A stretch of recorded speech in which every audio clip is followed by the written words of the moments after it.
Despite the first few episodes being released into cinemas, Crunchyroll has been sitting on the dub for Dragon Ball Daima, but at least now we finally have a release date. 'Cause I've been living life right like I could just die any minute. Going for a ride down the side. Hi everyone, my name is Jacob Berry. Welcome to the StudioJake vidcast where I talk about all things pop culture. Be sure to like, share, subscribe, and if you're watching on YouTube, ring that little bell so you get notifications when I post a new vidcast and consider becoming a channel member. So this is the last project Dragon Ball Z creator Akira Toriyama was working on when he tragically passed away. It was a hard hit for anime fans all over the world, and especially for fans of Dragon Ball. Whether you have watched it from the beginning, you were a newcomer, you just got involved with Dragon Ball Z, or maybe Dragon Ball Super, Daima was his sort of passion project that he was working on before he sadly passed away. Fans all over the world vowed to support it, especially after we let a few interlopers criticize Super so harshly. Now, what exactly is Dragon Ball Daima? A lot of people are calling it like his attempt to rectify Dragon Ball GT. So if you don't know what GT is, it was a sequel to Dragon Ball Z, but he was not really involved with the project. I think he was just to make sure that every car had four wheels on it and that they weren't falling off, but it was largely rejected by the fandom. Now, there are a few Gen Z fans who pretend to like it for whatever reason, even though, like I said, he wasn't really involved in its development. So a lot of people think Dragon Ball Daima, which, like I said, is sort of fitting into the Dragon Ball Super universe, it is sort of his attempt to recreate it and do it the way he wants. And Crunchyroll received the rights to do the dub, and they released their first couple of episodes into theaters. Unfortunately, I didn't get a chance to go see it, but we've all been sitting on tight. And yes, I know there's this big sub versus dub debate. I don't give a care. I like watching them in both usually, but I prefer to hear it in my own language dub. And I know Crunchyroll, their reputation is a little marred by how they handle it, but as far as I'm concerned, they're not as bad as Netflix, which totally fumbled the dub for ones such as Komi Can't Communicate. Now, with Dragon Ball Daima, we finally got a release date for the dub when it premieres. And I know I'm a few days behind on this, maybe longer than a few days, but I just wanted to cover it because Dragon Ball Z is a big part of why I love anime so much. So, this is according to Crunchyroll's own news blog. The brand new edition of Goku's Grand Adventure continues as the English dub of Dragon Ball Daima premieres next month, starting Friday, January 10th, 2025 at 1:30 Pacific time. I don't know why they're specifying that. Fans in the United States, Canada, Australia, New Zealand, and South Africa can watch the English dub of Dragon Ball Daima on Crunchyroll. And then they go through the cast list. Of course, Sean Schemmel is returning to voice adult Goku, but fan favorite voice actress Stephanie Nadolny, I hope I'm pronouncing that right. Let me know in the comments below. Will voice his mini version because they're not calling them kid versions. They're saying that they've been reduced to minis, kind of sort of like a chibi looking version of themselves. Now, because Goku is returned to being a kid, he starts using his power pole again. So if you don't remember in Dragon Ball towards the end, he gave up his power pole. Oh, for those of you who don't know, the power pole is this basically a bow staff that Goku uses, but it can extend and shrink based on his whim, and it can get really tall. Like I remember one time it was huge. It was almost to the sky, I think, at one point.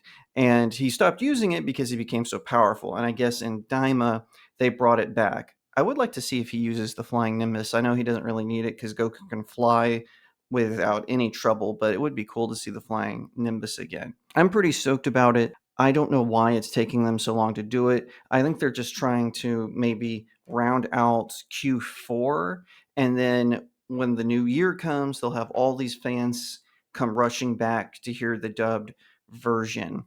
Because last I heard, it's not really doing well in the ratings in the United States, but I think that's this Crunchyroll's fault. They're taking way too long to release this dub. They should have released it as soon as it was available in the United States. The show, I mean, as soon as it was available, they should have let it go. I think they would have exploded. And I know Crunchyroll, they're kind of taking a hit. They have a really bad reputation in the industry. In fact, Crunchyroll used to be called Funimation. They're owned by Sony, and they did a bulk of dubbing, but their reputation got so bad as Funimation that when Sony purchased Crunchyroll, which was originally owned by Warner Brothers, they changed the name to Crunchyroll because they wanted a new reputation. Well, then, of course, they fumbled that. They're not exactly well known. Most recently, I reported on the voice actor for Gajeel in Fairy Tale, how they were keeping things that the fans sent him to the studio, and instead of forwarding to it or holding it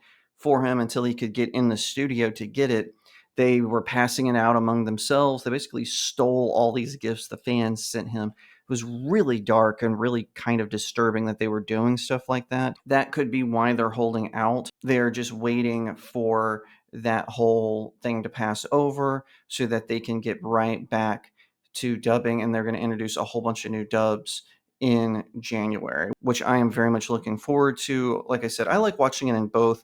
I do prefer to hear it in my own language, and that's just a personal preference. I don't know why anime fans, they get a pebble in their shoe when it comes to this topic. It's just us listening to voice actors that we like on both sides. And I feel the same way about Dragon Ball Daima. I'll probably watch it in Japanese just so I get a grasp of the story and I can review it, but then I will rewatch it in dubbed form. I've done that with Demon Slayer, I did it with Trigun, I did it with Naruto, and I'll probably do it here with Dragon Ball Daima. And I'm very excited because I want to pay tribute and honor to the late, great Akira Toriyama. If you like that video, be sure to give it a like, share it out to all your friends, leave me a comment to what you think, and subscribe. If you're watching on YouTube, ring that little bell so you get notifications when I post a new vidcast, and consider becoming a channel member. Head on over to my website, StudioJakeMedia.com. There are no ads, and you can sign up for free through your email or through the WordPress or Jetpack app. There you will get at least a daily review, usually a film, anime, television show, sometimes music, and you can check it out without the Hollywood spin. If you want to support the channel, head on over to my locals community. The link is in the description. You can send me tips or sign up for a monthly subscription. It would be awesome if you did that because I have some exclusive articles there as well as my short stories. Speaking of stories that I've written, you can also check out my novels. I've got the supernatural thriller Cacophony about a group of demons sent to destroy a town in Texas and the angels who are supposed to prevent that from happening. I've got the high fantasy series, The Seven Royals. The first book is All Good Things, the sequel is Breaking the Stars, and the third book is on its way. It's about a group of your favorite fairy tale characters who have to come together to stop a dark army from destroying their lands. Last, but definitely not least, is my newest novella, Blessed Child. It is a life-affirming story about courage under fire, where an elf princess finds she's pregnant with a human child, and it causes her kingdom to go into turmoil. Her father, the king of the elves, hires a knight to protect her. He is disgraced, but on the path to redemption. And best of all, if your kids are 12 and up, you can read them together. There's enough depth for adults and nothing gratuitous. So if your child is 12 and older, they can read it along with you. It's a fun family activity. Get one or all of them at Amazon.com and leave me a 5-star review. It really helps out small indie creators like myself. Once again, thank you so much for watching, and I'll see you next time right here on Studio Jake.